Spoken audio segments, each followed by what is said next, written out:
Public finance और fiscal policy क्या होती है? दुनिया भर के जो ये डेफिसिट्स होते हैं, घाटे, पाकिस्तान वाले बोलते हैं खसारा, तो ये सब क्या है? Public finance is the concept that includes all the matters connected to receipts and payments और expenditure of public money. Public finance जो कॉन्सेप्ट है उसमें कौन से मैटर्स आते हैं? Receipts and expenditure. ये शब्द है रिसीट, RECEIPTS। रिसीप्ट से नहीं है, पी साइलेंट रहता है। तो प्राप्तियां और खर्चे, ये जहां पर इन मामलों से हमें भिड़ना पड़े वो क्या है? फाइनेंस के मामले हैं, पब्लिक फाइनेंस। तो हमारे घर में भी कितनी आमदनी और कितने खर्चे, ये सब किसके मामले हुए? फाइनेंस के। और अगर सरकार को अपने आमदनी और खर्चे देखने हैं तो वो हो गया सरकारी फाइनेंस या पब्लिक फाइनेंस। पब्लिक शब्द सरकार से संबंधित होता है, प्राइवेट शब्द जो प्राइवेट ऑर्गेनाइजेशंस होती हैं उनसे संबंधित होता है। जैसे पब्लिक एडमिनिस्ट्रेशन, सिंपल एडमिनिस्ट्रेशन, प्रशासन, तो कोई भी प्रशासन, घर का भी प्रशासन।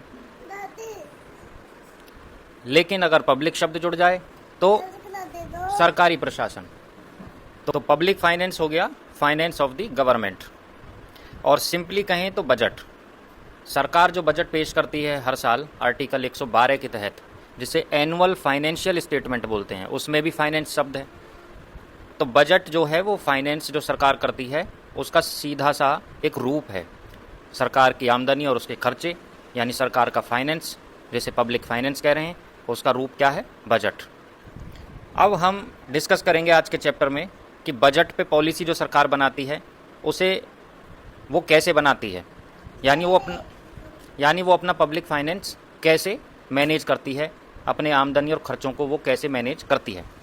तो उसे हम बजट की पॉलिसी या सरकार की फिस्कल पॉलिसी, ये हम उसे बोल सकते हैं। फिस्कल जो शब्द है, अभी तक शब्द आ रहा था फाइनेंस, अब जो शब्द है फिस्कल वो अलग है। फाइनेंस शब्द तो आमदनी और खर्चों से संबंधित है, लेकिन फिस्कल शब्द वो अलग चीज़ है। Fiscal is a Latin word which means treasure of the government. Fiscal एक लैटिन भाषा का शब्द है जिसका मतलब है सरकार का कोष या उसका खजाना। तो ये फाइनेंस शब्द से अलग हुआ। फिस्कल का मतलब है सरकार के पास जितना भी पैसा है, उसका जितना भी टोटल ट्रेजर है, तो वो उसको कैसे मैनेज करे, वो उसकी फिस्कल पॉलिसी बन जाएगी। Fiscal policy refers to that segment of national economic policy which is primarily concerned with steering the important parameters of an economy through changes in receipts and expenditure of the central government। तो fiscal policy सरकार की वो policy है, वो national economic policy है जिससे वो economy के उन सभी पैरामीटर्स को आगे पुश करती है जो ज़रूरी हैं इकोनॉमी को बढ़ाने के लिए। और ये सब वो कैसे कर सकती है? जो उसकी आमदनी है, रिसीट्स हैं, और जो उसके खर्चे हैं, एक्सपेंडिचर हैं, उनमें फेरबदल करके, यानी अपनी आमदनी बढ़ाए और खर्चे घटाए, तो उससे भी देश की इकॉनमी बढ़ेगी। देश की इकॉनमी बढ़ेगी तो सरकार की जो फिस्कल पॉलिसी है वो बढ़िया से काम कर रही है। खजाना अगर सरकार का बढ़ रहा है, उसके पैसे बढ़ रहे हैं, तो उसकी फिस्कल पॉलिसी बढ़िया है। और अगर खजाना घट रहा है, डेफिसिट होता जा रहा है, तो फिस्कल डेफिसिट होता जा रहा है, राजकोषीय घाटा होता जा रहा है। तो यानी राज्य का कोष, उसका खजाना वो फिस्कल है और उसका घाटा फिस्कल डेफिसिट है। और आमदनी और खर्चों को मैनेज करना वो सरकार की फिस्कल पॉलिसी है। और आमदनी और खर्चों से संबंधित सभी मामले सरकार के फाइनेंशियल मामले हैं, वो फाइनेंस शब्द से जुड़े हैं। फिस्कल पॉलिसी में सरकार के मुख्य उद्देश्य क्या रहते हैं? To achieve higher rate of economic growth. एक तो जो देश की GDP है, इकॉनमी है ओवरऑल, वो उसमें इकोनॉमिक ग्रोथ हो और हायर रेट पे इकोनॉमिक ग्रोथ हो। लोअर रेट पे भी होगी तो उससे देश के लोगों को फ़ायदा नहीं मिलेगा। हायर रेट पे होगी तो इसका मतलब है जो देश का जो सालाना आउटपुट है गुड्स एंड सर्विसेज का, वो बढ़ेगा, वैल्यू के हिसाब से बढ़ेगा और प्रोडक्शन के हिसाब से बढ़ेगा, तो देश की इकोनॉमिक ग्रोथ तेज होगी, लोगों को उसका सीधा फ़ायदा मिलेगा, उनकी इनकम बढ़ेगी, उन्हें बढ़िया इंफ्रास्ट्रक्चर मिलेगा। अब सरकार देश की इकोनॉमिक ग्रोथ को कैसे बढ़ा सकती है? वो कुछ तरीके अपना सकती है। एक तो सेविंग्स ज़्यादा करवा दे और खर्चे, कंजम्पशन, उपभोग, वो कम करवाए। यानी देश की इकॉनमी में सेविंग्स ज़्यादा हों और कंजम्पशन, उपभोग, यानी उन पर जो खर्च होने वाला पैसा है वो कम हो। तो सेविंग्स ज़्यादा होंगी इनकम में, तो उससे देश के पास खजाना बढ़ेगा। रेट ऑफ इन्वेस्टमेंट को बढ़ाए सरकार। इन्वेस्टमेंट जो किसी भी क्षेत्र में वो करती है, चाहे कैपेक्स हो, कैपिटल एक्सपेंडिचर जो इंफ्रास्ट्रक्चर में लगाती है, कंपनियां लगाए, फैक्ट्रियां लगाए, लोगों को जॉब्स दे, स्किल्स प्रोवाइड करे। बाहर की कंपनियां आती हैं, विदेशी कंपनियां, तो वो उन्हीं के लेवल पर जाके हमें स्किल्स सीखनी पड़ती हैं, ट्रेनिंग लेनी पड़ती है, तब जाके उन कंपनियों में काम मिलता है, तो उससे भी फ़ायदा होता है। टेक्नोलॉजी से तो हमेशा ही देश की तरक्की होगी। जितना स्किल्ड वर्क फोर्स होगी, जितना स्किल्ड वर्कर होगा, जितनी टेक्नोलॉजी देश के पास होगी, मॉडर्न अगर कंट्री को बनना है तो विदेशी इन्वेस्टमेंट तो लेनी ही पड़ेगी। इसके अलावा फ्लो ऑफ स्पेंडिंग, कुछ एरियाज़ में जो प्रोडक्टिव एरियाज़ होते हैं स्पेशली, उनमें स्पेंडिंग बढ़ाए, खर्चा बढ़ाए। जैसे कि इंफ्रास्ट्रक्चर वगैरह में खर्चा बढ़ाएगी सरकार, तो देश को बहुत फ़ायदा होगा उससे। उसी इंफ्रास्ट्रक्चर को यूज़ करके देश में ट्रांसपोर्टेशन बहुत अच्छा होगा। जो सामान है उसकी आवाजाही, उसका आवागमन वो बहुत अच्छे से होगा। कोई सामान मुंबई से दिल्ली आना है और वो 20 घंटे में आ रहा है, और अब इंफ्रास्ट्रक्चर बहुत अच्छा हो गया है, उसकी वजह से वो 10 घंटे में आ रहा है। तो सामान भी अच्छी क्वालिटी का लोगों को मिलेगा, लोगों की हेल्थ अच्छी रहेगी, और जो कॉस्ट लगनी थी 20 घंटे के लिए वो आधी हो जाएगी।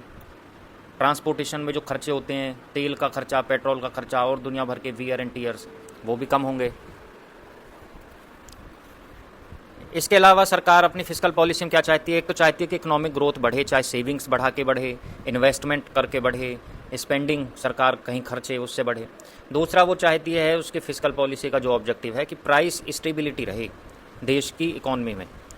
Government uses fiscal measures such as taxation and public expenditure to stabilise the prices and control inflation. Government कुछ फिस्कल मेजर्स यूज़ करती है, जैसे कि टैक्स लगाना, पब्लिक एक्सपेंडिचर बढ़ाना। तो उससे क्या होता है कि प्राइस देश की अर्थव्यवस्था में कंट्रोल में रहते हैं, और जो इन्फ्लेशन है, महंगाई है, मुद्रास्फीति है, वो भी कंट्रोल में रहती है। तो अगर देश में पैसा ज़्यादा हो रहा है तो टैक्स लगा के उस अतिरिक्त पैसे को निकाल लेगी, फिर पब्लिक एक्सपेंडिचर कर देगी, उसी पैसे से ज़्यादा इंफ्रास्ट्रक्चर बना देगी, ज़्यादा लोगों को टेक्नोलॉजी प्रोवाइड कर देगी, जॉब्स प्रोवाइड कर देगी, तो वो उससे एक स्टेबिलिटी चलती रहती है। Government also generates employment bye speeding up infrastructure development. वो एम्प्लॉयमेंट को भी जनरेट करती है जितना वो इंफ्रास्ट्रक्चर बनाती है उससे। फिस्कल पॉलिसी का एक ऑब्जेक्टिव है रिड्यूस इनइक्वालिटी, यानी जो असमानता है उसको भी रिड्यूस करना है। Inequality is one of the main feature of the under developed economies. जो अल्प विकसित देश होते हैं उनमें इनइक्वालिटी होती ही होती है। ये फीचर, इनइक्वालिटी, असल में विकसित देशों का भी फीचर है। जो डेवलप्ड कंट्री हैं, फर्स्ट वर्ल्ड कंट्री हैं, अमेरिका और यूरोप के कंट्री हैं, उनमें भी इनइक्वालिटी बहुत ज़्यादा होती है, क्योंकि वहाँ उन देशों में जो प्राइस है वो स्टेबल नहीं होता, वहाँ महंगाई ज़्यादा रहती है। लोगों के हाथ में जो इनकम है उसकी वैल्यू कम रहती है, महंगाई ज़्यादा रहती है। तो ज़्यादा इनकम जिनके पास है वो लग्जरीज़ को अफोर्ड कर पा रहे हैं, और जिनके पास इनकम कम है, तो हमारे यहाँ से तो वो बहुत बेहतर हैं लोग, लेकिन अपने समाज के अनुसार वो फिर भी काफ़ी वंचित रहते हैं। यानी रिलेटिव पॉवर्टी का कॉन्सेप्ट है वहाँ पे। हमारे यहाँ एब्सोल्यूट पॉवर्टी का कॉन्सेप्ट है कि बिल्कुल ही no access to food, no access to shelter, home, clothes, किसी भी चीज़ की एक्सेस ही नहीं है, या बहुत विहीनता है, कमी है। ऐसे गरीब लोग हैं जिनके पास खाना नहीं है, पीने को पानी नहीं है, रहने को घर नहीं है, कपड़े नहीं हैं, तो वो तो हो गए एब्सोल्यूट पुअर। अब विदेशों में एब्सोल्यूट पुअर मिलते हैं, ऐसी बात नहीं है। वहाँ होमलेस पीपल की समस्या बहुत ज़्यादा है जो सड़कों पे रहते हैं, पर वहाँ वो अपने लिए ज़्यादा बड़ी समस्या मानते हैं रिलेटिव पॉवर्टी को, यानी जो लोग अपनी इनकम से बहुत ज़्यादा मज़े कर रहे हैं, लग्जरीज़ का आनंद ले रहे हैं, और जो लोग ऐसा नहीं ले पा रहे हैं। तो ये डिफरेंस है। टैक्स की समस्या वहाँ सबसे ज़्यादा है। उन देशों में टैक्स के ऊपर तो सरकारें पलट जाती हैं। सरकार टैक्स लगाती है तो वो कहते हैं कि यहाँ महंगाई इतनी है कि उसमें हमारे ऊपर टैक्स भी लगा रहे हो, तो ये सरकार बड़ी बेकार है। हमारे यहाँ 20 रुपये में पानी की बोतल आ जाए, वहाँ पे 100 रुपये में भी नहीं आए।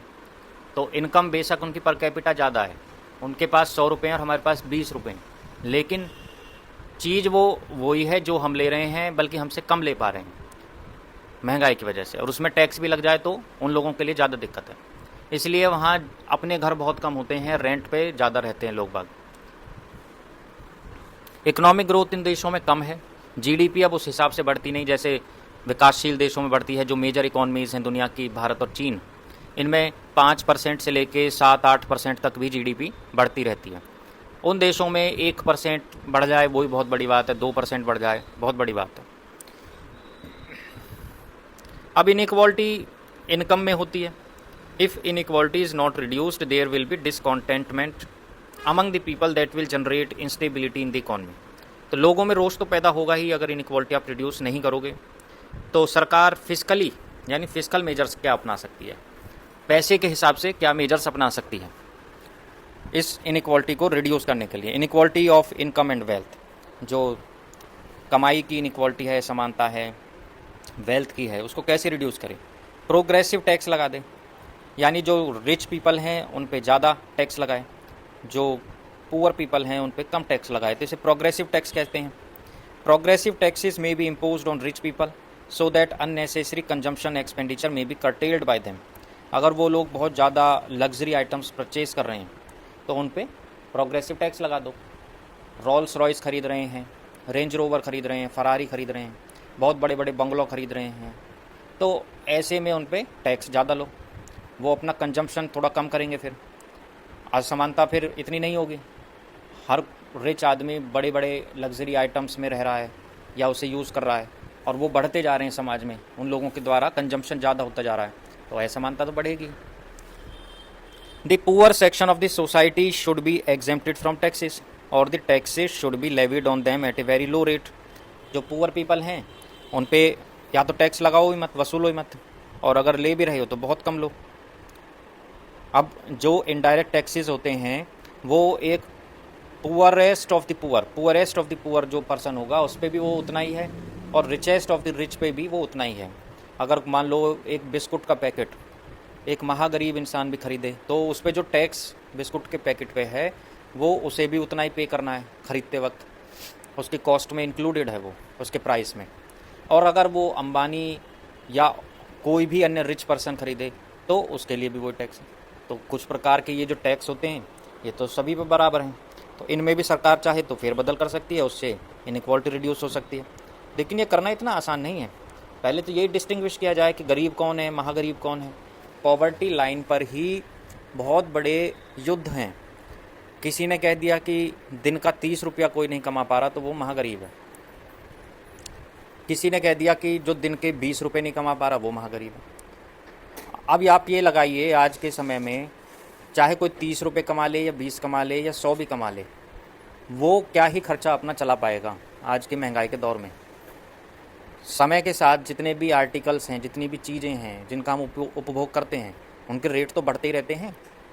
तो पॉवर्टी लाइन भी अपने आप में बहुत ही कंट्रोवर्शियल है। पूरी तरीके से ये सही माप नहीं पाती है कि देश में गरीब कितने हैं, महागरीब, एब्सोल्यूट पुअर और लो इनकम कितने हैं। तो ये सब चीज़ें सरकार के लिए एक चैलेंज होती हैं। लग्जरी गुड्स जिन्हें बहुत ज़्यादा रिच क्लास खरीदती है उन पे बहुत ज़्यादा टैक्स लगाए जा सकते हैं, जिससे कि लग्जरी गुड्स कोई ख़रीद भी रहा है तो उसका वो टैक्स उतना ही ज़्यादा अदा करे और वो सरकार को पैसा मिले, और उससे वो जो गरीब हैं या तो उन पे यूज़ करे जो स्कीम्स चलाती है सरकार, या देश के लिए जनमानस के लिए यूज़ करे इंफ्रास्ट्रक्चर वगैरह पे। बहुत सी चीज़ें सरकार इनमें से कर भी रही है। लग्जरी गुड्स पे तो ऑलरेडी ही बहुतों पे तो जो प्राइस है 100 रुपये, उस पर 100 रुपये का ही टैक्स है। तो 200 रुपये में बहुत सी लग्जरी गुड्स आती हैं जो अल्ट्रा रिच पीपल जिन्हें परचेज़ करते हैं। जैसे बाहर से गाड़ियाँ वो मंगाते हैं जो गाड़ियाँ भारत में है ही नहीं, तो उन पे बहुत प्राइस के बराबर या उससे भी ज़्यादा टैक्स उन्हें देना पड़ता है भारत सरकार को। फिस्कल पॉलिसी के कंपोनेंट्स क्या हैं, उसके अंग क्या हैं? तो 3 एस्पेक्ट्स हैं फिस्कल पॉलिसी के। एक तो गवर्नमेंट की प्राप्तियाँ, उसकी रिसीट्स, जो मनी गवर्नमेंट रिसीव करती है कहीं से भी करे, चाहे लोगों पे टैक्स लगा करे, चाहे आईएमएफ से ले, चाहे विदेशों से कर्जा ले, चाहे रिमिटेंसेस भेज रहे हैं बाहर के लोग, कहीं से भी सरकार के पास पैसा आ रहा है, वो उसकी प्राप्तियां हैं, उसकी रिसीट्स हैं। हर पैसे पे सरकार को खर्चा भी करना पड़ता है। अगर बाहर से वो कर्जा ले रही है तो उस पर उसे इंटरेस्ट देना पड़ेगा, वो उसके खर्चे हैं। तो फिस्कल पॉलिसी में 3 चीज़ें हैं। पहला, सरकार की प्राप्तियां, उसकी रिसीट्स। दूसरा, उसके खर्चे, उसके एक्सपेंडिचर, जो सरकार को खर्च करने ही करने हैं। पब्लिक इंफ्रास्ट्रक्चर पर करना है, स्कीम्स पर करना है, योजनाओं पर करना है, लोगों की सैलरी पेंशन इन पे करने हैं, डिफेंस पे खर्चा है। इसके अलावा जितने भी बाहर से पैसा लिया जा रहा है उस पर इंटरेस्ट देना है। हर प्रकार का खर्चा सरकार का वो उसका एक्सपेंडिचर है। तीसरा फिस्कल पॉलिसी में आता है पब्लिक डेट, DEBT, डेब्ट नहीं है, वो होता ये डेट है, DEBT, डेट, इसमें बी साइलेंट। तो डेट का मतलब है उसका कर्ज, वो भी फिस्कल पॉलिसी का ही हिस्सा है। अब जब कोई भी फिस्कल पॉलिसी की प्रोसेस अपनाई जाती है तो उसमें कोई भी देश या तो सरप्लस में होगा या डेफिसिट में होगा, या ना सरप्लस है ना डेफिसिट है, बैलेंस है बिल्कुल बजट। तो जितनी भी रिसीट्स हैं, एक्सपेंडिचर हैं सरकार के,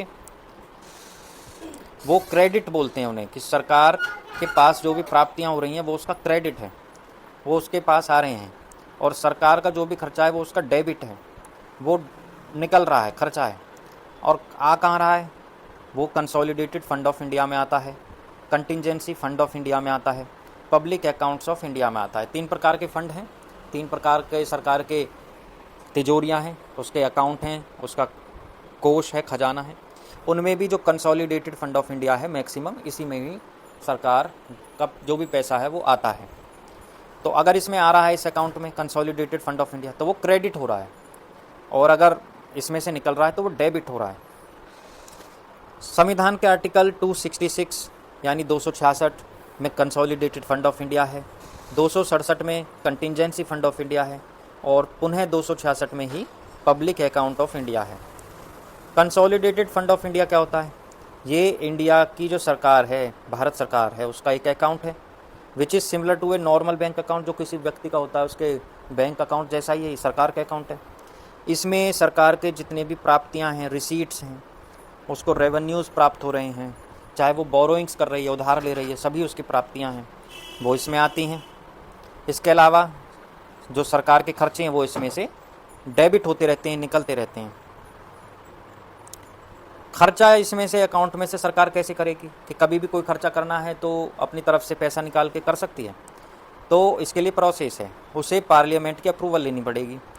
संसद है, उसमें लोकसभा है, राज्यसभा है, उनकी अप्रूवल लेके प्रेसिडेंट के साइन होंगे तब वो पैसा निकाल सकती है, वरना तो सरकार मनमाने ढंग से पैसा निकालने लग जाएगी।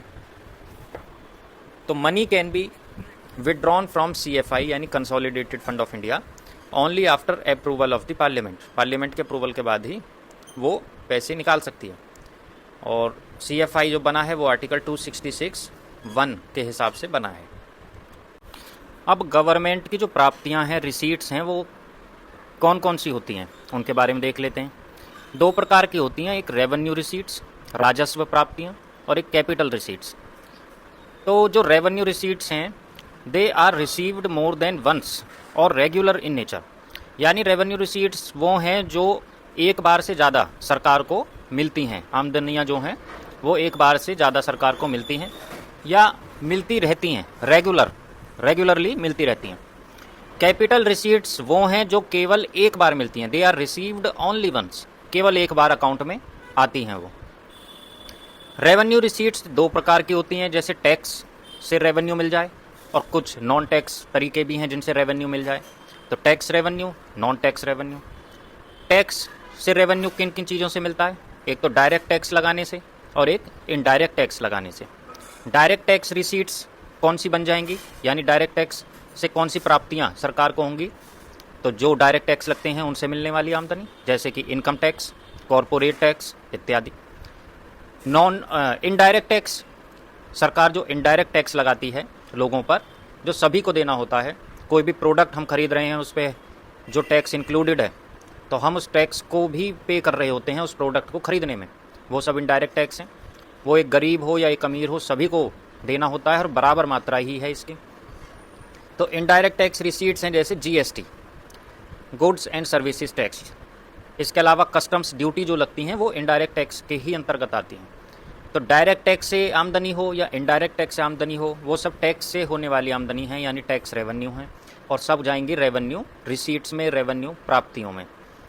नॉन टैक्स तरीके भी हैं जो प्राप्तियां होती हैं, जो आमदनी होती है, जैसे कि फ़ीस लगा दे सरकार, फ़ीस वसूलने लग जाए, लाइसेंस और परमिट्स से जो इनकम हो रही है सरकार को, एसचीट, स्पेशल असेसमेंट, फ़ी, फ़ाइन जो लगाते हैं, जो फाइन्स लग रहे हैं, वसूले जा रहे हैं, वो सब, penalties, interest and dividends.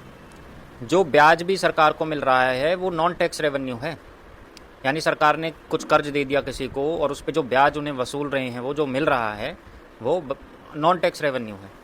Dividends यानी सरकार किसी के साथ, किसी कंपनी के साथ उसकी हिस्सेदारी में है, शेयर में है, तो उसे जो बेनिफिट होगा, जो भी उसे प्रॉफिट होगा, उस प्रॉफिट के भी शेयर बटेंगे और सरकार का जितना हिस्सा है उस कंपनी में, उसके प्रॉफिट में भी उसको उसी अनुसार हिस्सा मिलेगा, तो उसे डिविडेंड बोलते हैं। सरकार की दूसरी प्राप्तियां कैसी हैं? जो केवल एक बार मिलें, जो एक बार से ज़्यादा मिलें या मिलती रहें, वो तो टैक्स और नॉन टैक्स रेवेन्यू के अंतर्गत आ गई, रेवेन्यू रिसीट्स हो गई वो तो, जिनमें टैक्स और नॉन टैक्स रेवेन्यू हो गए। टैक्स में डायरेक्ट और इनडायरेक्ट टैक्स के माध्यम से मिल गया, नॉन टैक्स में fees, licence, permits, interest, dividends, fines, penalties, ये सब। कैपिटल रिसीट्स वो हैं जो सरकार को एक ही बार प्राप्त होंगी, जैसे कि रिकवरी ऑफ लोन्स, जो सरकार ने लोन दिया था अब उसकी रिकवरी हो गई है, पूरा लोन वापस सरकार को मिल गया है, पूरा जो प्रिंसिपल अमाउंट है वो सरकार को मिल गया है। डिसइन्वेस्टमेंट्स यानी सरकार अपनी जो सरकारी कंपनियां हैं उनके शेयर्स रिलीज कर दे, उनमें हिस्सेदारी प्राइवेट लोगों की बढ़ा दे, तो उन्हें जब सरकार बेचेगी उनके हिस्सों को, अपनी सरकारी कंपनियों को, तो उससे उसे जो पैसा मिलेगा वो डिसइन्वेस्टमेंट का पैसा होता है और वो एक बार में मिल जाता है। जैसे बीच बीच में खबरें निकलती हैं कि कोई फलां सरकारी कंपनी अब अपने शेयर्स रिलीज़ कर रही है इस दिन को, तो पूरे दिन भर वो शेयर्स रिलीज़ होते हैं, उसमें लोग शेयर्स खरीदते हैं, तो वो सब जो पैसा मिलता है वो सरकार को जाता है और लोगों की हिस्सेदारी उस कंपनी में, सरकारी कंपनी में हो जाती है। इसके अलावा सरकार जो उधार लेती है, बोरोइंग्स एंड अदर लाइबिलिटीज़, सरकार जो उधार ले रही है या उससे जो ऐसा पैसा कहीं से प्राप्त हुआ है कि जो उसके ऊपर एक लाइबिलिटी है, सरकार को वो चुकाना है, तो वो सब भी उसे एक बार मिल जाएगा, तो वो कैपिटल रिसीट्स हैं। कैपिटल रिसीट्स में जो पैसा आ रहा है वो लंप सम आ रहा है, यानी बड़ी अमाउंट आ रही है, कहीं से एकदम लोन की सारी अमाउंट उसे मिल गई, कहीं से उसने उधार ले लिया, कहीं किसी कंपनी को डिसइन्वेस्ट कर दिया, यानी अपना जो हिस्सेदारी है, सेंट्रल जो उसकी ओनरशिप है वो थोड़ी सी लूज़ करके और उसमें प्राइवेट हिस्सेदारी ले ली, ये सब है कैपिटल। जो उसे मिलती रहती हैं प्राप्तियां वो सब हैं रेवेन्यू, तो वो सब उसे या तो टैक्स के जरिए मिलेंगी या नॉन टैक्स तरीके जैसे फीस, लाइसेंस इत्यादि। तो रेवेन्यू रिसीट्स के बारे में थोड़ा सा और पढ़ें तो these are the receipts which neither create any liability nor cause any reduction in the assets of the government. जो प्राप्तियां सरकार को बराबर होती रहती हैं, राजस्व प्राप्तियां, रेवेन्यू रिसीट्स, टैक्स के जरिए, नॉन टैक्स के जरिए, तो वो सब सरकार को ऐसी आमदनी है कि उस पर सरकार की कोई लाइबिलिटी नहीं है, यानी सरकार के ऊपर कोई भी उसमें बर्डन नहीं आ रहा है, वो सब सरकार को कोई चुकाना नहीं है। तो इसका मतलब सरकार जो उधार ले रही है, लोन ले रही है, वो कैपिटल रिसीट्स का हिस्सा है, रेवेन्यू रिसीट्स का नहीं। तो सरकार को रेवेन्यू रिसीट्स जो मिल रहा है वो उसकी शुद्ध आमदनी है, कोई भी लायबिलिटी नहीं, किसी भी प्रकार से उसके जो अपने एसेट्स हैं उनमें कोई भी रिडक्शन नहीं। जबकि कैपिटल रिसीट्स में उसके एसेट्स में भी रिडक्शन होता है, जैसे डिसइन्वेस्टमेंट हो गई, तो उधार ले लिया तो उधार चुकाना है, एसेट्स में रिडक्शन है। तो इसका मतलब रेवेन्यू रिसीट्स रेगुलर हैं, रिकरिंग हैं, कोई लायबिलिटी नहीं बन रही है, कोई एसेट्स में रिडक्शन नहीं हो रहा है। टैक्स रेवेन्यू हमने पढ़ ही लिया, रेवेन्यू रिसीट्स का एक तरीका है, टैक्स के जरिए सरकार को पैसा मिलता ही है। टैक्स क्या है? Tax is a compulsory payment by the individuals, households, firms और other institutional units to the government to meet public expenditure. Tax वो कंपलसरी पेमेंट है जो इंडिविजुअल्स को, हाउस होल्ड्स को, फर्म्स को और दूसरी इंस्टीट्यूशनल यूनिट्स को सरकार को देना ही होता है, ताकि सरकार अपना पब्लिक एक्सपेंडिचर जो खर्चा लोगों पर कर रही है उस खर्चे के एवज में ये एक प्रकार की अमाउंट है, तो सरकार अपना खर्चा सुचारू रूप से चलाती रहे। तो उसकी एक ये लगी बंधी एक पुश्त आमदनी है। सरकार कहीं की भी हो, किसी भी देश की हो, अपने देश के नागरिकों से टैक्स लेती ही है, जो उस देश के सिटीजन्स हैं, क्योंकि वो उन सिटीजन्स को बहुत सारी सुविधाएं मुहैया करा रही है, तो वो एक टैक्स लेती है। और टैक्स कोई एक प्रकार का नहीं है, हर चीज़ पे टैक्स लिया जाता है।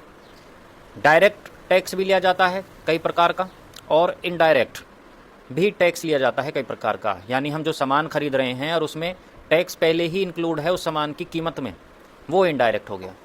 डायरेक्ट वो सब टैक्स हो गए जो खुद हम दे रहे हैं, जैसे अपनी सैलरी हमने ली तो उसमें इनकम टैक्स रिटर्न हम भर रहे हैं कि इतना टैक्स तो सरकार को जाएगा ही जाएगा।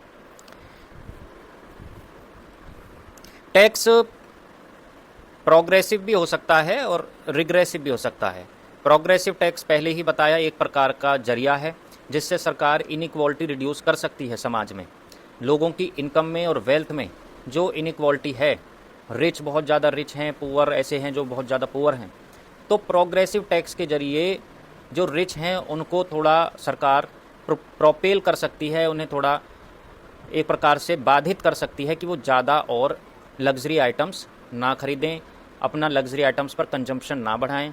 समाज में उन्हीं चंद लोगों के पास लग्जरी आइटम्स बढ़ते चले जाएंगे, तो समाज में एक असमानता तो क्रिएट होगी ही होगी।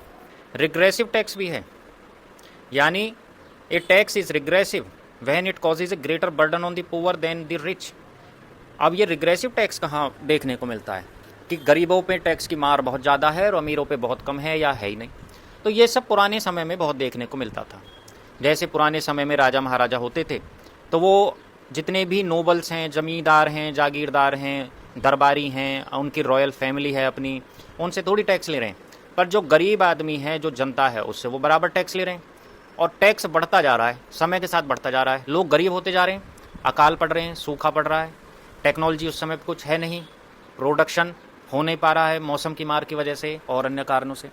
पर राजा को टैक्स वसूलना है, उसने जागीरदारों से, जमींदारों से कह रखा है कि ज़्यादा से ज़्यादा टैक्स लो, क्योंकि राजा को नए नए महल बनाने हैं, किले बनाने हैं, राज्य की सुरक्षा का भी भार उस पर है, तो किलेबंदी करनी है।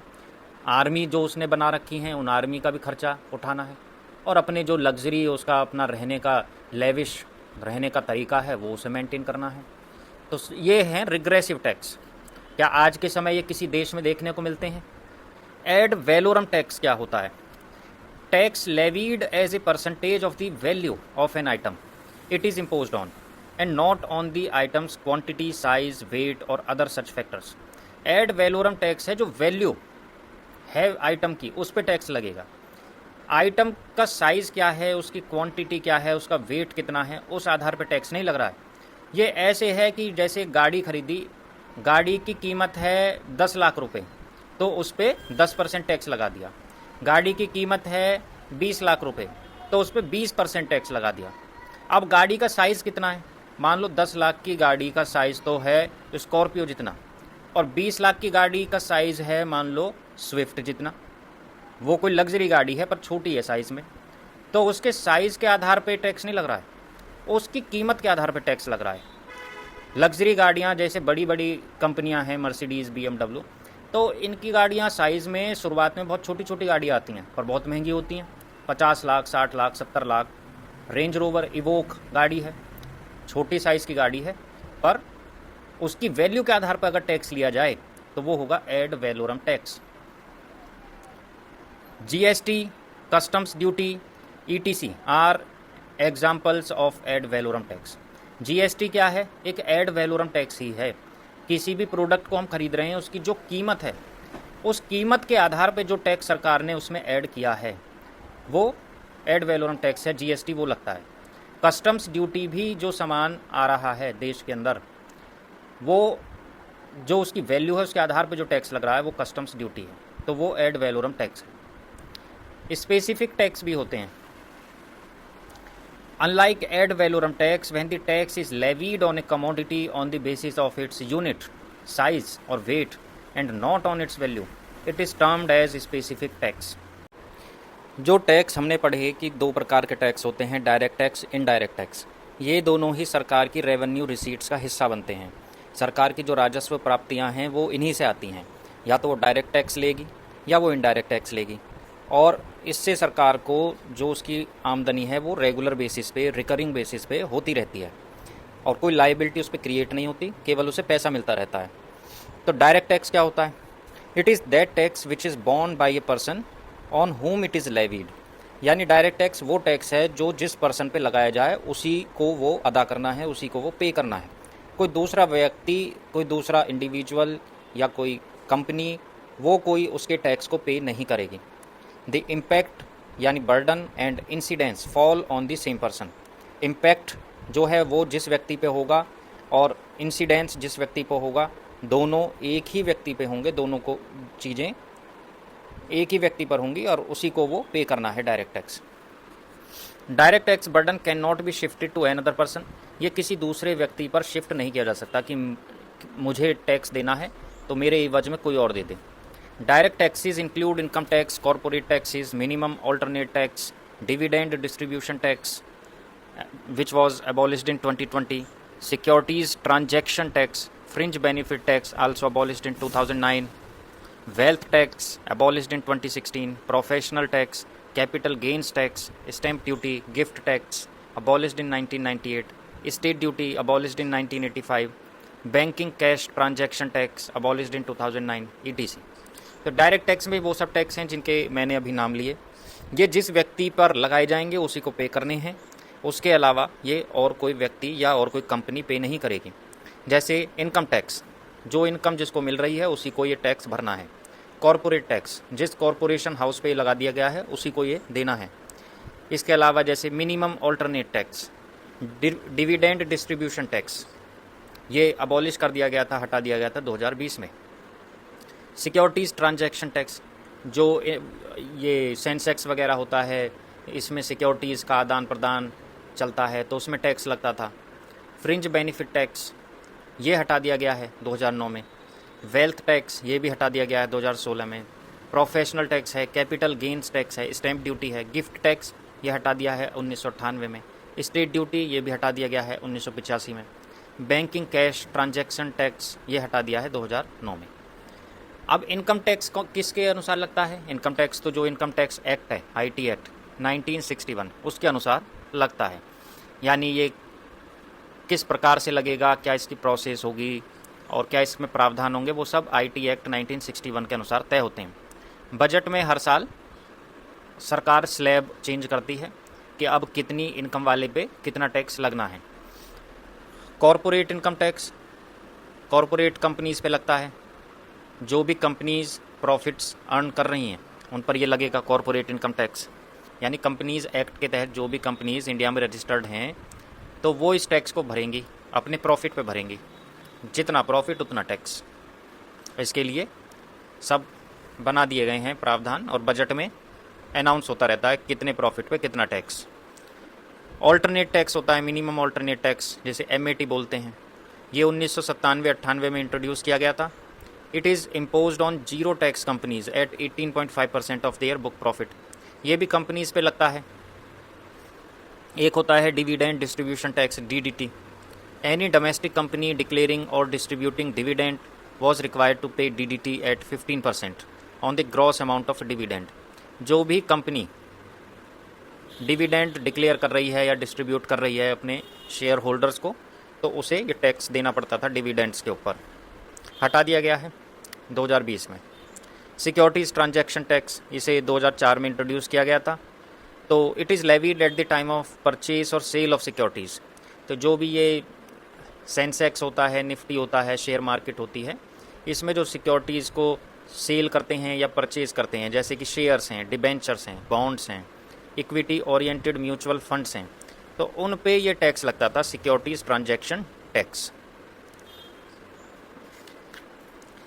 एक बैंकिंग कैश ट्रांजैक्शन टैक्स है, BCTT, 2005 में इंट्रोड्यूस किया गया और 2009 में हटा दिया गया। तो जितना कैश विड्रॉल हो रहा है किसी इंडिविजुअल द्वारा किसी भी बैंक अकाउंट से, तो उस पर ये बैंकिंग कैश ट्रांजैक्शन टैक्स लगता था। इसके भी कुछ प्रावधान बना रखे थे कि कितना इंडिविजुअल विड्रॉल कर रहा है एक दिन में, कितनी अमाउंट निकाल रहा है बैंक से, तो उसे कितना टैक्स इस पर लगेगा। 2009 में हटा दिया गया। फ्रिंज बेनिफिट टैक्स, इसे 2005 में इंट्रोड्यूस किया गया था, 2009 में ये भी हटा दिया गया है। ये क्या था? It was fundamentally a tax that an employer had to pay in lieu of the benefits that were given by him to his employees like telephone reimbursements, free और कंसेशनल टिकट्स etc। तो जो कोई company है वो अपने employees को जो सुविधाएं देती है, उन्हें जो छूट देती है, उन्हें सुविधाएं दे देती है बहुत सारी, तो उन पे लगेगा फ्रिंज बेनिफिट टैक्स। तो जितने भी ये कंपनी हैं जो अपने एम्प्लॉय को इस प्रकार से दे रही हैं, तो 30% एम्प्लॉय को जो बेनिफिट मिल रहा है उसकी कॉस्ट का 30% टैक्स लगता था, फ्रिंज बेनिफिट टैक्स। 2009 में हटा दिया गया।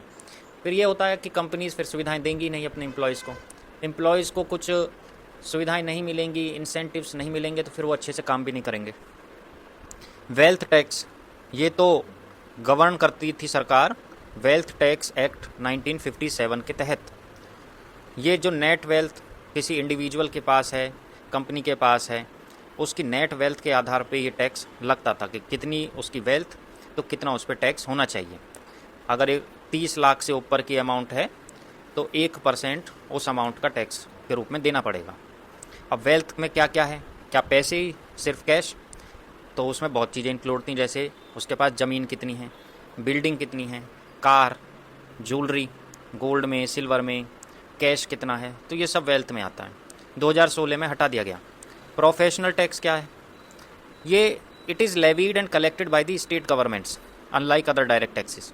तो अन्य डायरेक्ट टैक्स तो सेंट्रल गवर्नमेंट ले रही है, लेकिन स्टेट गवर्नमेंट्स जो लेती हैं डायरेक्ट टैक्स वो था professional tax. It is imposed on professionals और employees who earn a salary. तो इसमें एग्जांपल्स ऑफ प्रोफेशनल टैक्स पे include practising chartered accountants, doctors, lawyers etc।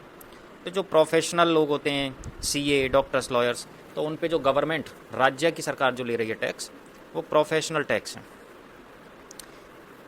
सरकार जितने चाहे उतने टैक्स बना सकती है, जितना उसे लगता है कि ये सुविधाएं वो दे रही है उस आधार पे, या जितना उसके रेवेन्यू गोल्स होते हैं उस आधार पे भी वो टैक्स बना सकती है।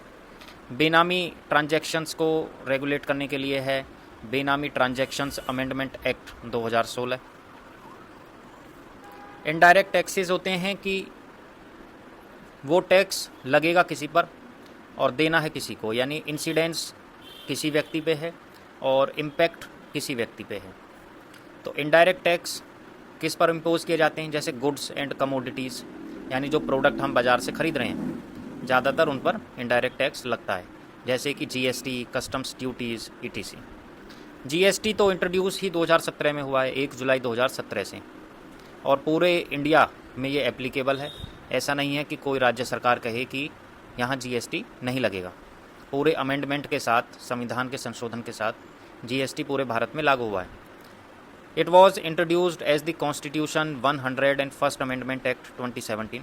101वां संविधान अधिनियम 2017 के तहत ये लागू हुआ, और जो बिल था वो था 122वां संविधान संशोधन बिल। जब वो पास हो गया, एक्ट बन गया, तो बन गया 101। 3 नए आर्टिकल्स जोड़े गए जब अमेंडमेंट हुआ GST को इंट्रोड्यूस करने के लिए, तो कॉन्स्टिट्यूशन में 3 नए आर्टिकल्स जोड़े गए। एक तो आर्टिकल 246A, इसमें क्या है कि both the parliament and state legislatures to have concurrent power to make laws related to GST।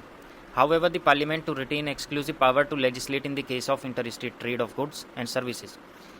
Parliament की और राज्य जो हैं, राज्य सरकारें, उनकी विधायिका की, स्टेट लेजिस्लेचर की, उन सब की कॉन्करेंट पावर हैं GST से रिलेटेड लॉज बनाने के लिए। तो कॉन्करेंट लिस्ट में जो भी सब्जेक्ट होते हैं उन पे केंद्र भी लॉ बना सकता है, समवर्ती सूची बोलते हैं, और राज्य सरकारें भी लॉ बना सकती हैं। और अगर दोनों के लॉज में कोई क्लैश होता है, कोई टकराव होता है, तो केंद्र सरकार का लॉ प्रीवेल करेगा, वो ही माना जाएगा। एक आर्टिकल 269A वो चेंजिंग हुई इसमें। In the case of inter state trade where GST is levied and collected by the union government, the tax revenue proceeds to be apportioned by the center between the center and states in a manner as may be provided by the parliament by law on the recommendations of the GST council। तो 269A में क्या है कि जहाँ कहीं भी inter state trade हो रहा है, दो राज्यों के बीच में व्यापार है और GST वहाँ लगाई जा रही है और कलेक्ट की जा रही है केंद्र सरकार द्वारा उस ट्रेड में, तो जो टैक्स रेवेन्यू होगा, मिलेगा जो भी GST से कमाई, वो कैसे कैसे उसमें बंटवारा होगा सेंटर के बीच और स्टेट्स के बीच, तो वो सब आर्टिकल 269A में लिखा गया है। Article 279A, it empowers the president of India to constitute the GST council. तो जो 269A में बंटवारा होना है टैक्सेस का, वो GST काउंसिल की ही सलाह पे होगा। और वो GST काउंसिल कौन बनाएगा? President of India. और किस आर्टिकल से? 279A से। 4 अलग एक्ट भी इंट्रोड्यूस किए गए। Central GST act 2017, integrated GST act 2017, GST compensation to states act 2017, union territory GST act 2017। इसके अलावा state GST bill was passed by each state in order to enact the state GST act. GST की यात्रा को देखें कैसे बना। तो 2006 में अनाउंसमेंट हुई कि GST इंट्रोड्यूस कर देना है देश के अंदर 2010 तक इंट्रोड्यूस कर देना है GST। 2009 आ गया, यानी 2010 से 1 साल पहले आ गए हम, और पहला discussion paper FDP first discussion paper release हुआ। 2010 निकल गया, कुछ नहीं हुआ। 2011 आ गया, 115वां 115th अमेंडमेंट बिल इंट्रोड्यूस हुआ। अभी ये सब मनमोहन सिंह की सरकार चल रही है। 2013 आ गया, 3 कमेटी बनाई गई, 3 कमिटीज़ वर कॉन्स्टिट्यूटेड। 2014 आ गया, मोदी सरकार आ गई, 122वां अमेंडमेंट बिल इंट्रोड्यूस हुआ लोकसभा में। फिर 2016 आ गया, जो कॉन्स्टिट्यूशन अमेंडमेंट बिल है 122वां, वो पास हो गया। 2017 से वो एक्ट के रूप में 101st अमेंडमेंट एक्ट के रूप में देश में लागू हो गया।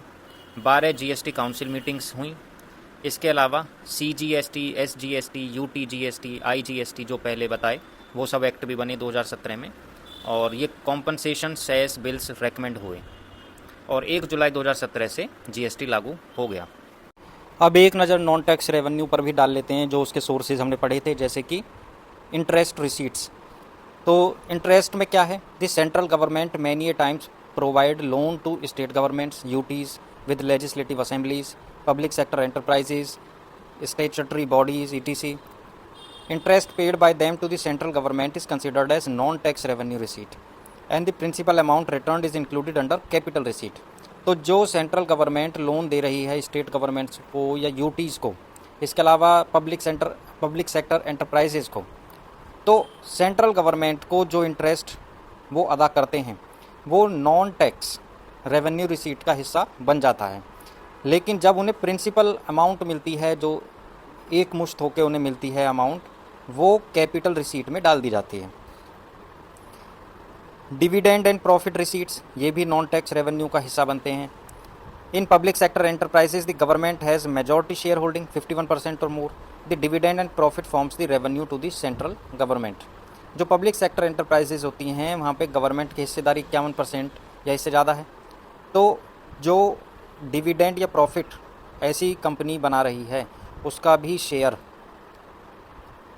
नॉन टैक्स रेवेन्यू के तौर पे सरकार को मिलता रहता है। इसके अलावा ग्रांट्स इन एड और एक्सटर्नल असिस्टेंस जो मिलते हैं, जैसे वर्ल्ड बैंक ग्रुप से मिल गया या EDB से या किसी और से। फ़ी कैसी? It is a payment of the government for administrative and judicial services, not the commercial services render to people. Example land registration fees, passport fees, court fees, etc।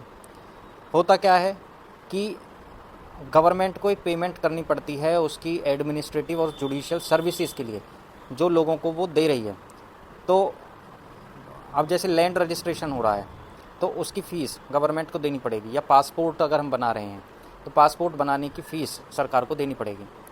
Court में जा रहे हैं, कोर्ट फीस देनी है। Licence and permit जितने भी हैं, it is charge for allowing people to perform a given job, for instance the driving licence, under this no services provided by the government. सरकार बहुत से लाइसेंस, केवल ड्राइविंग लाइसेंस ही नहीं, मान लो किसी को कंपनी चलानी है तो उसे लाइसेंस लेना पड़ेगा, तो उसके लिए लाइसेंस एंड परमिट जब सरकार से लोगे, सरकार उसके एवज में पैसे लेगी। S cheat It refers to that income of the government which arises out of property that comes to it for want of legal year. The state has the legal right over such property which has no claimant. ऐसी बहुत सी संपत्तियाँ होती हैं जिनका अब कोई वारिस नहीं है, तो वो फिर सरकार के पास आ जाती हैं, उसे एस्चीट बोलते हैं। Special assessment, fines and penalties, profit from printing currency notes and mining coins, minting coins, तो ये सब नॉन टैक्स रेवेन्यू का हिस्सा हैं। कैपिटल रिसीट्स में डेट क्रिएटिंग कैपिटल रिसीट्स होते हैं, यानी ऐसे कैपिटल रिसीट्स जो सरकार का फिर कर्जा बढ़ाते हैं, डेट बढ़ाते हैं, जैसे loan taken by the central government from foreign governments या institutions, borrowing from the market by sale of government securities, GSECs government securities through RBI also results in capital receipts. Government अपनी securities sale करती है, तो उससे भी जो borrowings वो एक तरीके से जनता से पैसा उठा रही है, कर्जा उठा रही है। लोग शेयर खरीद रहे हैं, गवर्नमेंट सिक्योरिटीज़ खरीद रहे हैं, उन्हें हिस्सेदारी मिल रही है, तो उन्हें प्रॉफिट भी मिलेगा, डिविडेंड भी मिलेगा। इसके अलावा नेशनल स्मॉल सेविंग्स फंड, जो सेविंग्स फंड्स होते हैं, जो एम्प्लॉय होते हैं सरकारी, वो या अन्य एम्प्लॉय जो सेविंग्स फंड बनाते हैं, पेंशन फंड, दुनिया भर के फंड हैं, तो वो सब सरकार के पास पैसा इकट्ठा होता रहता है लोगों का, पर जब तक वो सरकार के पास है, सरकार की कैपिटल रिसीट का वो हिस्सा रहता है, और वो डेट क्रिएट करता है सरकार पे, सरकार के ऊपर वो एक लाइबिलिटी होती है। Non debt creating capital receipt, ऐसी भी कैपिटल रिसीट्स हैं जिनमें सरकार को कोई कर्जा नहीं चुकाना, तो recovery of loans and advances, सरकार ने जो लोन दिए हैं तो उनका उसे वो लोन मिल जाए, पूरी अमाउंट मिल जाए, कैपिटल रिसीट में आ जाएगी। या अपनी जो पब्लिक सेक्टर एंटरप्राइजेज हैं, कंपनियां हैं, उनको डिसइन्वेस्टमेंट कर दे, उसमें हिस्सेदारी प्राइवेट लोगों की बढ़ा दे, तो वो सब भी कैपिटल रिसीट का हिस्सा होगा और नॉन डेट नेचर रहेगा। एक्सपेंडिचर जो है सरकार का, ये तो सब कमाइयाँ हो गई सरकार की, सरकार का खर्चा है एक्सपेंडिचर, गवर्नमेंट एक्सपेंडिचर। तो ये भी किस प्रकार का होता है? दो प्रकार का होता है, एक तो रेवेन्यू एक्सपेंडिचर, एक कैपिटल। रेवेन्यू तो वही है जो रेगुलर खर्चा सरकार को करते रहना पड़ता है, जैसे कहीं से लोन ले रखा है तो उसका इंटरेस्ट मंथली या क्वार्टरली या एनुअली जा रहा है। मेजर सब्सिडी सरकार बराबर प्रोवाइड कर रही है बहुत सी चीज़ों पे। डिफेंस का खर्चा है, grants by centre to states, इसके अलावा सैलरीज़ हैं, पेंशन्स हैं सेंट्रल गवर्नमेंट एम्प्लॉयज़ की। तो ये सब प्रकार का रेवेन्यू एक्सपेंडिचर होता है, यानी रेगुलर का खर्चा। एक होता है कैपिटल एक्सपेंडिचर, जिसमें वन टाइम एक्सपेंडिचर होगा, तो जैसे लोन की रिपेमेंट करनी है, extension of fresh loans to the states by the central government, loans to public enterprises, expense on irrigation project etc, ये सब वन टाइम एक्सपेंस हैं। अब डेफिसिट्स का कॉन्सेप्ट आता है। डेफिसिट यानी घाटा। डिफरेंट टाइप्स ऑफ डेफिसिट्स कौन से होते हैं? एक तो बजट डेफिसिट है, एक रेवेन्यू डेफिसिट है, एक इफेक्टिव रेवेन्यू डेफिसिट है, फिस्कल डेफिसिट है, प्राइमरी डेफिसिट है, मोनिटाइज्ड डेफिसिट है। बजट डेफिसिट क्या है? जो गवर्नमेंट का डेफिसिट है, इसे गवर्नमेंट डेफिसिट भी बोलते हैं। It refers to a situation when the total budgeted expenditure of the government is larger than budgeted receipts. सरकार ने बजट में जो भी अपनी प्राप्तियां या आमदनी बताई है, उससे ज़्यादा वो खर्चा बता रही है, तो बजट में एक घाटा है, तो वो बजट डेफिसिट है। तो बजट डेफिसिट क्या है? बजट एक्सपेंडिचर जो रेवेन्यू और कैपिटल दोनों होंगे, माइनस बजट रिसीट्स जो रेवेन्यू और कैपिटल दोनों होंगी। Use of this concept as a major policy parameter was discontinued in 1997 as it reflects the government borrowings only from RBI। अब इस कॉन्सेप्ट का as a major policy parameter discontinue कर दिया है यूज़ 1997 से, क्योंकि ये ज़्यादातर गवर्नमेंट की बोरोइंग्स वो जो RBI से कर रही है उसका पता इससे चलता था, बजट डेफिसिट से, कि जितना घाटा है सरकार को बजट में हो रहा है उतना वो RBI से उधार ले लेती थी, तो उस घाटे को पूरा कर लेती थी। फिर कॉन्सेप्ट आया रेवेन्यू डेफिसिट, आमदनी का घाटा। It is the excess of revenue expenditure over revenue receipts, यानी जो रोज़मर्रा का या रेगुलर का एक्सपेंडिचर है वो ज़्यादा है, रोज़मर्रा की जो कमाई है वो कम है, तो वो घाटा बराबर दिख रहा है। तो रेवेन्यू डेफिसिट क्या हुआ? जो रेवेन्यू एक्सपेंडिचर है minus revenue receipts. This revenue deficit is funded either through borrowings from the public और थ्रू डिसइन्वेस्टमेंट और by cutting revenue expenditure mainly subsidies. अब जो पैसा बराबर लगाना है और जो मिल रहा है उसमें जो घाटा बन रहा है, तो इसके लिए फिर सरकार क्या करती है, तो उधार लेती है। उधार ज़्यादातर वो कोशिश करेगी पब्लिक से पैसा उठाए, यानी अपनी सिक्योरिटीज सेल करे, शेयर होल्डिंग लोगों को दे, या डिसइन्वेस्टमेंट करे अपनी कंपनियों में, अपने शेयर्स कम करे और प्राइवेट लोगों को, शेयर होल्डर्स को ज़्यादा मौका मिले। या रेवेन्यू एक्सपेंडिचर जो है उसका खर्चा उसे कम करे, यानी उसमें जैसे सब्सिडी सरकार दे रही है, वो उसका रेवेन्यू एक्सपेंडिचर है उसे वो कम करे। हमने रेवेन्यू एक्सपेंडिचर पढ़ा ही है कि उसमें रेगुलर पे जो एक्सपेंसेस होते हैं, जैसे कि इंटरेस्ट बराबर देते रहना है, सब्सिडीज़ देती रहनी है, डिफेंस पे खर्चा है, तो ये रेवेन्यू एक्सपेंडिचर है। और लोन से संबंधित जो खर्चा है ज़्यादातर वो कैपिटल होता है। अब आता है इफेक्टिव रेवेन्यू डेफिसिट, एक और शब्द, ये लेटेस्ट शब्द है और अभी 2012-13 में ही यूनियन बजट में इसे इंट्रोड्यूस किया गया। It is the difference between revenue deficit and grants in aid provided by the central government to states, constitutional and statutory bodies ETC for creation of capital assets. सरकार capital assets create करना चाह रही है। अब वो क्या है कि जो ग्रांट्स इन एड है वो भी प्रोवाइड कर रही है केंद्र सरकार राज्य सरकारों को, अन्य स्टैट्यूटरी या स्टैट्यूटरी बॉडीज़ को भी, संवैधानिक बॉडीज़ को भी। तो सरकार जो एक्स्ट्रा पैसा उन्हें दे रही है, तो इफेक्टिव रेवेन्यू डेफिसिट क्या बन जाएगा कि जितना रेवेन्यू डेफिसिट आ रहा है ऑलरेडी, रेवेन्यू एक्सपेंडिचर और रेवेन्यू रिसीट के बीच का फ़र्क, उसमें से भी ग्रांट्स हटा दी जाएं जो कैपिटल एसेट्स बनाने के लिए, क्रिएट करने के लिए दे रही सरकार, तो इफेक्टिव रेवेन्यू डेफिसिट आ जाएगा। यानी रेवेन्यू डेफिसिट में से भी ग्रांट्स हटाओ तो इफेक्टिव रेवेन्यू डेफिसिट। तो it signifies that amount of revenue receipts that are actually used for consumption expenditure of the central government. Fiscal deficit क्या होता है? It is the difference between what the government earns and its total expenditure. ये भी एक प्रकार का difference है कि गवर्नमेंट कितना अर्न कर रही है और उसका टोटल खर्चा कितना हो रहा है। अब कौन सा खर्चा और कौन सी कमाई? तो फिस्कल डेफिसिट में आता है जो बजट डेफिसिट है। बजट डेफिसिट में क्या आता है? जो कि सरकार RBI से बोरो करती है उस बजट के घाटे को पूर्ति करने के लिए, वही निकल के आता है बजट डेफिसिट में। तो फिस्कल डेफिसिट क्या है कि जो बजट डेफिसिट है यानी RBI से बोरोइंग, उसमें जोड़ दिया जाए मार्केट बोरोइंग्स। सरकार जो मार्केट से भी फिर बोरोइंग्स कर रही है, एक RBI से कर लिया, फिर एक मार्केट से लोगों से पैसा उठा रही है शेयर होल्डिंग के थ्रू, तो ये टोटल डेफिसिट जो है वो फिस्कल डेफिसिट हो जाता है। तो इससे सरकार को अपनी फिस्कल परफॉर्मेंस को मेजर करने में मदद मिलती है कि हमें कितना RBI से उधार लेना है और कितना मार्केट से। प्राइमरी डेफिसिट भी एक कॉन्सेप्ट है। While fiscal deficit shows borrowing requirement of the government inclusive of interest payment on past loans, primary deficit indicates borrowing requirement excluding interest payment। Primary deficit का क्या है कि जो फिस्कल डेफिसिट आ रहा है उसमें इंटरेस्ट जो चुकाया जा रहा है लोन्स पर वो भी है फिस्कल डेफिसिट के अंदर। तो अगर इंटरेस्ट जो चुकाया जा रहा है लोन्स पर या बोरोइंग्स पर उसको हम हटा दें तो जो डेफिसिट बचता है फिस्कल डेफिसिट में से वो है प्राइमरी डेफिसिट। ये कॉन्सेप्ट पुराना है, 1993-94 का एक कॉन्सेप्ट है। तो प्राइमरी डेफिसिट क्या हुआ कि जो फिस्कल डेफिसिट है उसमें से इंटरेस्ट जो पेमेंट कर रही है सरकार उसको और हटा दो। तो प्राइमरी डेफिसिट के बारे में और क्या पता चला कि it does not carry the load of interest payments on past loans, it simply indicates total borrowings and not total liabilities. तो अब जो चीज़ बची वो ये है कि इंटरेस्ट तो अपने आप में एक बहुत बड़ी लाइबिलिटी है, उस लाइबिलिटी के अलावा जो चीज़ बचती है वो है बोरोइंग। तो केवल ये बोरोइंग का पता लग जाता है कि RBI से कितनी बोरोइंग है, मार्केट से कितनी बोरोइंग है, प्लस जो हमें इंटरेस्ट देना है वो हटा दो, तो खाली बोरोइंग्स का उधार का पता लग जाता है प्राइमरी डेफिसिट से। मोनेटाइज्ड डेफिसिट क्या है? It refers to the borrowings made by the central government from RBI through printing fresh currency.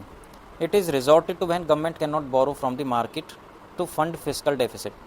अब फिस्कल डेफिसिट को फंड करने के लिए गवर्नमेंट अगर मार्केट से बोरो और नहीं कर सकती, ऑलरेडी बहुत कर रखा है, तो फिर सरकार क्या करेगी कि RBI से बोलेगी कि आप थोड़ा करेंसी और प्रिंट कर दो, ठीक है। तो it refers to the borrowings made by the central government from RBI through printing fresh currency. अब इससे क्या होगा? नोट और ज़्यादा छाप देगा और सरकार को दे देगा RBI। That fresh currency is provided by RBI against special securities of the central government. तो आरबीआई सरकार की बहुत सारी सिक्योरिटीज़ अपने पास रख लेगा उस फ्रेश करेंसी को छाप के सरकार को देने के एवज में। It increases the level of inflation in the economy. जब सप्लाई मनी की बढ़ेगी इकॉनमी में तो महंगाई तो आएगी। Due to increased money supply in the economy because of issue of fresh currency. जितने भी डेफिसिट्स होते हैं, चाहे फिस्कल है, रेवेन्यू है, इफेक्टिव रेवेन्यू है या प्राइमरी है, सब जीडीपी के परसेंटेज के तौर पे देखे जाते हैं। तो सबसे ज़्यादा फिस्कल डेफिसिट मिलता है जो जीडीपी का सबसे ज़्यादा परसेंटेज में रहता है। रेवेन्यू डेफिसिट जनरली उससे कम रहता है दूसरे नंबर पर। इफेक्टिव रेवेन्यू डेफिसिट उससे कम रहता है और प्राइमरी डेफिसिट सबसे कम रहता है।